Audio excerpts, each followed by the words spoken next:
Welcome to the new normal from Spotlight On. I'm your host, Lawrence Peryer. I'm especially excited about today's guest. Not only is she someone I've wanted to talk to for a while, but she's been requested repeatedly by several listeners over the last week or so. Cherie Hu is an award-winning writer and researcher who specializes in analyzing, tracking, and critiquing innovation in the global music business. Her email newsletter, Water and Music, is a must-read that reaches nearly 6,000 subscribers weekly at all levels of the music industry and beyond. When much of what passes for journalism in the music business is repurposed press releases or contrived corporate propaganda, Cherie is a credible, independent voice, much sought after as a writer, speaker, and analyst in both commercial and academic settings. It's a pleasure to bring you Cherie's perspective on the new normal. A quick aside. If any sonic oddities arise during this discussion, blame COVID-19. It's forcing us into less than optimal production circumstances. And now, on to my discussion with Cherie Hu. Hello. Hello. Hi, Lawrence. Great to meet you. Hi. It's great to meet you, Cherie. How are you? Yeah, good. How are you doing? I'm doing well, thank you. How are the people in your world?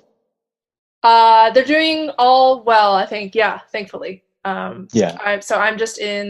I'm based in Brooklyn normally, so I'm still in Brooklyn. And yeah, I've just been inside mostly for the past couple of weeks.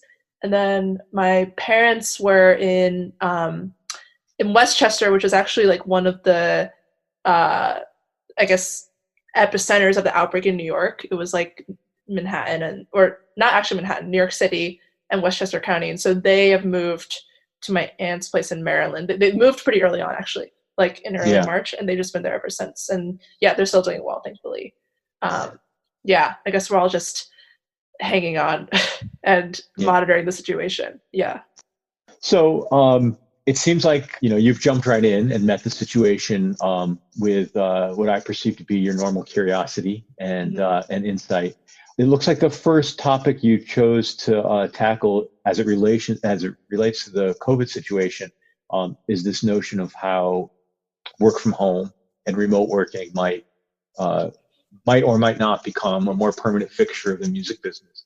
How did that become your entry point into this? Yeah, it was one of many entry points that I was thinking about in this climate. I guess there has been a lot of attention given to how the artist-fan relationship is changing in this environment, given that touring is no longer available as an outlet. Like, how does that then manifest online? And I realized there were like inklings of the same conversation, but not as much as I think there should have been behind the scenes as well, just in terms of how people in the music industry, which is such a relationship-driven business, at least traditionally, it's a very networking-driven business, very like emotion and communication heavy. How does that all happen online? Once, whether it's like if you're like promoting an album to industry like curators or DJs where you normally go to their office, now all that is happening online. Like what's the impact of that on artists' marketing strategy or their plans for the next couple of weeks or months? Also just like how do people make decisions and how do people communicate in general in their day-to-day work once everything shifts online, and what kinds of companies are most or least impacted by that, or maybe like which companies are better suited to adapt to a fully remote setup. And then the more I thought about it, the more I guess like deeper questions came to mind in terms of, this is not unique to the music industry, but I think is especially relevant, things like the concentration of opportunities in general. Like if you think really long term or like really historically, traditionally you had like music cities in the US, like Los Angeles, New York, Nashville, Atlanta to an extent now, where opportunities are really concentrated and like relationship building was really concentrated to the point where people still say today, if you're an artist or you want to work in the music industry, LA is like one of the best places to be. But now we're in a situation where for like as long as a couple of months, people like don't have that geographic barrier anymore, which could be a good thing in terms of people who are in a situation to hire, how they access talent and how open they make that opportunity. You don't have to fly to one of these like highly concentrated cities to do an interview. Like everything can happen online. Yeah, maybe that's like more optimistic, but I do think that it'll open up the playing field for people from cities where like opportunities aren't as frequent, to just get the attention of everyone who's just spending so much more time online. So that's one element of that as well. What industry segments or what type of companies did you find or are you feeling are more ideally suited to adapt? Yeah, in terms of the shift to remote work in general, I think the major streaming companies were some of the first to mandate close to all of their employees, if not all of them, right off the bat to work from home and work remotely. And I think they, compared to many other companies in music, are better suited to adapt, even if they're at the size of a company like Spotify or SoundCloud, which were some of the first companies to move in this regard. Just because they're not, they're not shipping any physical product for the most part. They just have to keep a server running, and a lot of it is like based in software development, a lot of which can be done remotely. Doesn't really rely as much on in-person meetings. In the software world, the idea of remote or distributed work has been much more commonplace, whereas in the label world, and in general, I've like found in like the finance world as well, I feel like a lot of the culture around labels is not just around like in-person meetings, but also dealing with a lot of sensitive data, and like having a lot of NDAs. And obviously meeting in person is better for dealing with that. I think people are still looking into solutions for how you can successfully navigate that remotely.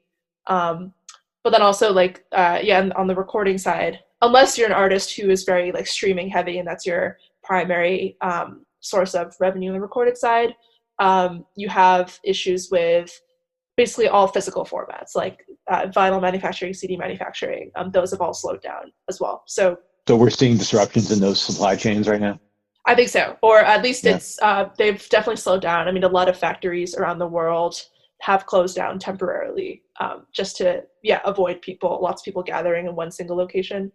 So there's that. And then this is not so much remote work, but in terms of the companies that I've noticed are like even more in demand. I think, I've heard of a lot of like smaller digital marketing agencies that are getting more work than ever now, actually, which makes sense because I think there are a lot of artists and music companies now who are trying to figure out what are the best ways to engage with their audience online right now, and what's the best way to like foster community in like a real genuine way, not just to sell something, but like how do we best serve our audiences, let alone actually identify like where they are right now, like how is their behavior shifting. And I think people who've been like trained in that from the very beginning and whose very job or very company revolves around that, like being able to understand your audience better, let alone like communicate better with them over time in the long term. I think there's a lot that can be done there, whether with like one-off events,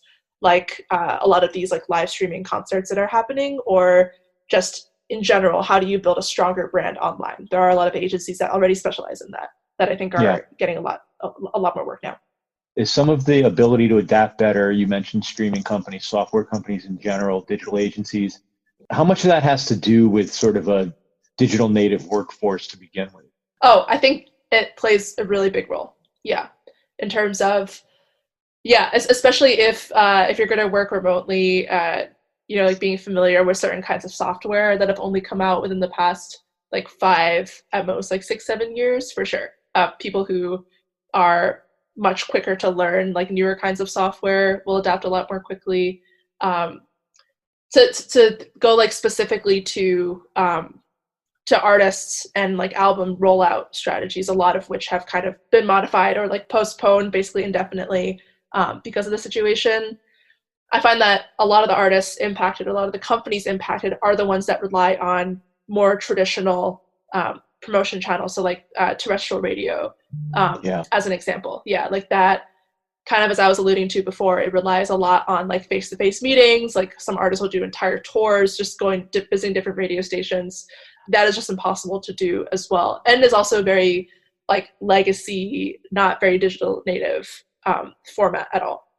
So yeah, for sure, artists who rely on that to spread the word about their music, for sure, are struggling as well. You mentioned something in your piece that I think ties into this, which is this notion of marketing momentum and how the breakdown of the ability to meet face to face is in a very, very real, tangible way impacting rollout strategy and rollout execution. Could you talk about that a little bit?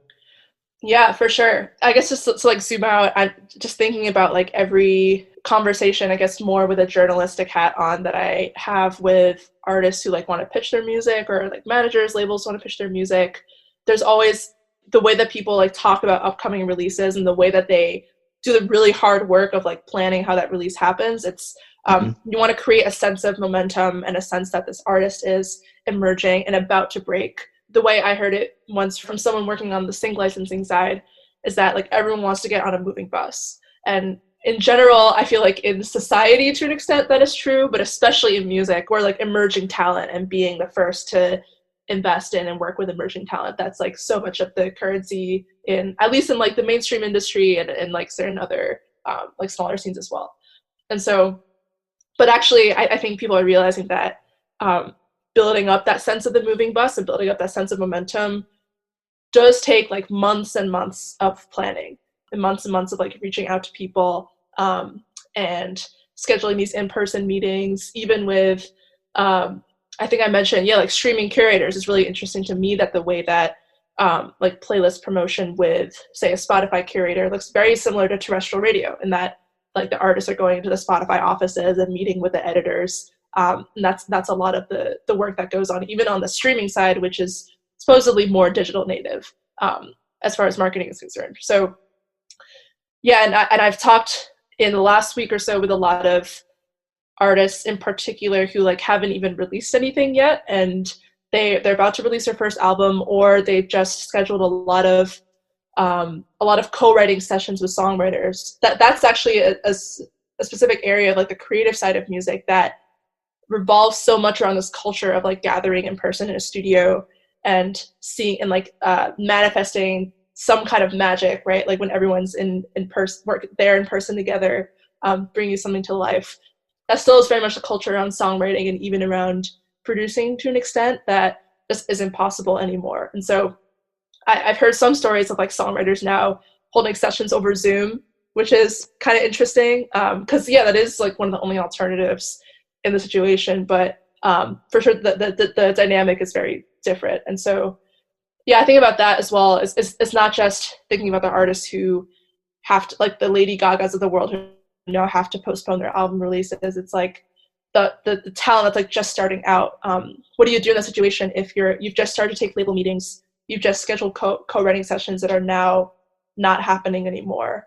I think a lot of smaller artists are going the direction of just making and releasing as much music as they can and just like making the most of the situation and not necessarily sticking to this like several week or several month plan that they initially carved out for themselves. Otherwise, they will literally just be sitting around for several weeks doing nothing. And money is definitely a consideration for these artists as well. So it's just like rewriting everyone's playbook for the next couple months. Yeah, I think that's something that that fans or people who aren't necessarily observers of the music industry don't understand, is that there's a notion maybe of a rock star as somebody rich and insulated from the realities of life. But oftentimes, like with any wealthy individual, more money comes with more overhead. And a lot of times artists are going on tour because they need to. They need, it's their income, it's their job. Separate from the creative outlet and how much they love doing it, it's something they need and have to do on a regular basis. So it's always sort of a bad idea to count somebody else's money and think that somebody else has it easier. And it could be, we don't know. Some may, some may not. But a lot of these artists do need to be on the road. They do need to be releasing music. I don't know if you saw earlier today. I think it was released today. At Venue, the point of sale company for tour merch, put out a report. Very stark. Before March, I think it was, or the average weekly per heads on merchandise sales for tours this year was something like $5 and change. Okay. And in the month of March, it was $0. And because nobody's on the road. Yeah. And so if you assume, $5 or so a head per fan, across all the fans going to concerts, that's significant revenue for touring artists outside of ticket sales and sponsorship and everything else that they're For sure. participating in. Yeah. So revenue streams are crumbling fast for everyone. Yeah. And to your point in your piece, the merchandisers who make the shirts and the merchandising outlets who vend the shirts and all the people in the supply chain, some of whom are very vulnerable in terms of their work status, work situation. It's very difficult to watch this unfold. You talked a couple of times about the streaming companies.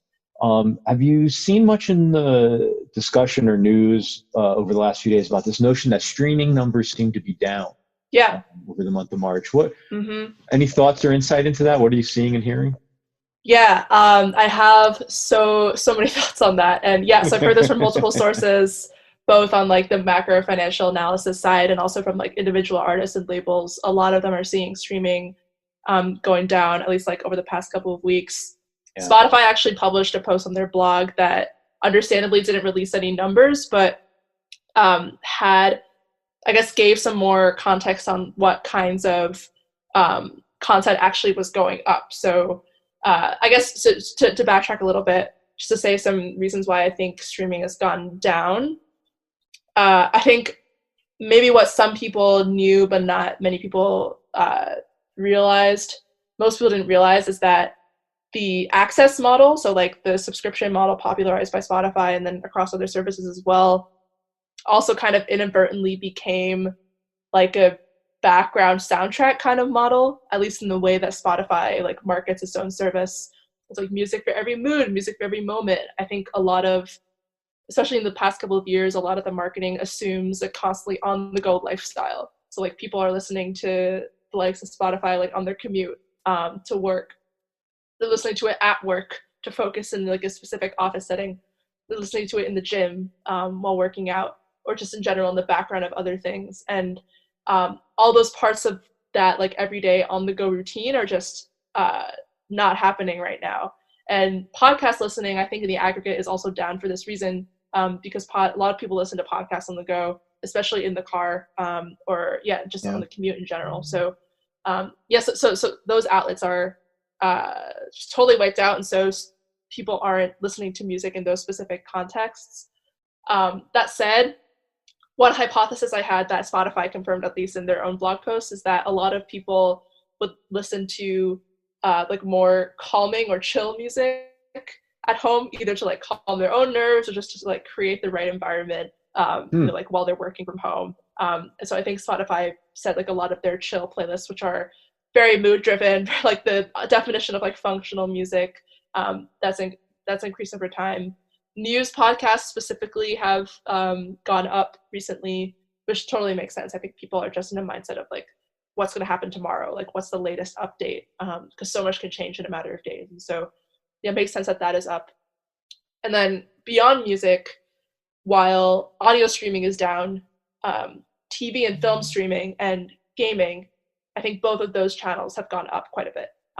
There's a lot more activity on Netflix for sure. And a lot more people are just playing games. A lot more people are live streaming in general, but especially like watching platforms like Twitch. So, or like on platforms watching other people play games as well. And I think, there may be like a psychological aspect to that, in that more long form immersive content like a movie or a TV show or a game is, I guess two things. One, it is to some people a better form of escapism because it's all consuming. It requires more immersive. Yeah, it's more immersive. It's like it's audio visual. There are multiple elements to it, whereas music is much easier to relegate into the background. And then it does depend on who you are, but in general, people aren't spending time like on their commute or something, and they have more time to invest in the aggregate in this kind of immersive content maybe than they had previously. And so I think that's a question a lot of people in the music industry are asking themselves in terms of how to align with that more immersive content, or at least that shift in behavior that's very clearly happening in terms of more people consuming games and movies, and not so much at least like music as it's presented in a streaming environment, which is very much like a background soundtrack kind of function. In as much as you're as you'd want to disclose at this point. I'd be curious to know what you think the interesting areas of inquiry or the interesting topics to explore coming out of this situation for the music industry will be, both on the business side, but in the relationship with consumers. Yeah, interesting topic. So this is related to the topic of just like music marketing in general, and like album rollout strategies, how all that's changing. I think the model of artists releasing albums almost as a loss-leading advertisement for tours that allow them to make ends meet, make a sustainable income. That obviously, I mean, the whole touring side of that is just not happening right now. So without that, there are a lot of artists who are just relying on streaming income, which can be just like pennies or dollars for some artists. It's not really sustainable for a lot of them. And so a lot of people are like questioning the sustainability of that kind of cycle in the first place. Like, you release an album and then you go on tour with it. And you have to spend like weeks or months touring in order to break even. Interestingly, so in the mainstream music industry, I think because people realized that streaming income alone wasn't sustainable for a lot of artists, or maybe this had to do with like Billboard chart placement specifically, there were a lot of attempts to bundle streaming consumption or like album sales with the various sectors of music that are also now suffering. So like ticket bundles, like you could get a digital download of the album with a tour. Merch bundles, if you bought a digital download of this album, you get free merch or some kind of digital collectible, or like other kind of collectible. And yeah, I think those became more popular because Billboard started like counting them more in or more officially in their chart rankings. And also I think that for many reasons that we discussed is not going to be as relevant now, like bundling, in terms of bundling with like physical product or like in-person experience. So people have to actually like your music for you to have a number one? Yeah. What a concept. Yes. Yeah, and so related to that, I think one of the more interesting questions that a lot of artists and labels especially are facing is that, okay, so you take touring out of the picture, and a lot of artists are just left with streaming, and they realize that they haven't actually experimented with that much digitally as far as like fan experiences or let alone business models are concerned. And so live streaming is one of the like buzziest areas where a lot of artists and event organizers are investing in terms of taking live streaming more seriously, where previously it really was not prioritized at all by most artists. It was still seen as a kind of a niche or like kind of side activity or nice to have rather than a must have or a necessity like it is now. I've noticed a lot more activity on membership platforms. I think Patreon published a post on its own blog from their head of data science just about, I think it was like tens of thousands of members, over 30,000 new artists have created pages in just the last couple of weeks. And they've also interestingly had many more new patrons than the amount of churn that they had. Because I guess you would expect in the current like economic situation, a lot of people would cancel their memberships or their payments to certain creators on Patreon, but that's actually gone up as well. Yeah. So I think we see that at Light as well. We're seeing increased demand for concert tickets, for the concert tickets that are still on sale. Interesting. Okay. Yeah. So anyway, we could talk about that later. Yeah. Yeah. And so membership is another avenue in terms of recurring revenue directly from fans that has a higher margin from the artist's perspective compared to what they might be getting in like royalty checks from streaming. There's and with live streaming, this is not for every artist, but if you look at a platform like Twitch or YouNow, they have essentially the equivalent of a tipping function. So like fans can watch a live stream for free, but then buy this virtual currency that they can gift to the artist, who could then exchange it for like real cash. So that's also like, that's a model that was considered emerging, but maybe very much normalized as more and more artists and people in music in general start live streaming more, and then making fans more accustomed to the format as well. That's amazing. Well, I want to thank you very much for taking time to talk to me. I very much enjoy the newsletter, and Thank you. I always look forward to it showing up. I really appreciate your insight, and I know lots of other people do as well, because folks were asking me to get you on. And That's so amazing. Thank you. Yeah, thank you for helping me to meet consumer demand in my own way. There you go. There you go. Yes. I hope that you and your family continue to stay safe and healthy. Yeah. And Same to you. and I thank you.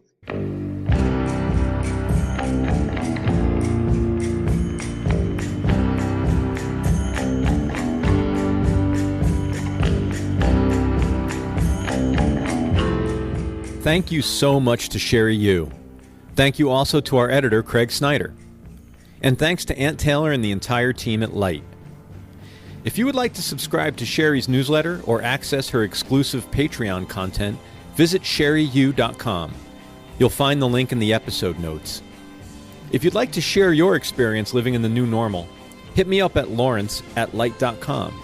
That's LAWRENCE@lyte.com. I'd love to hear from you. Thanks for listening, and be safe.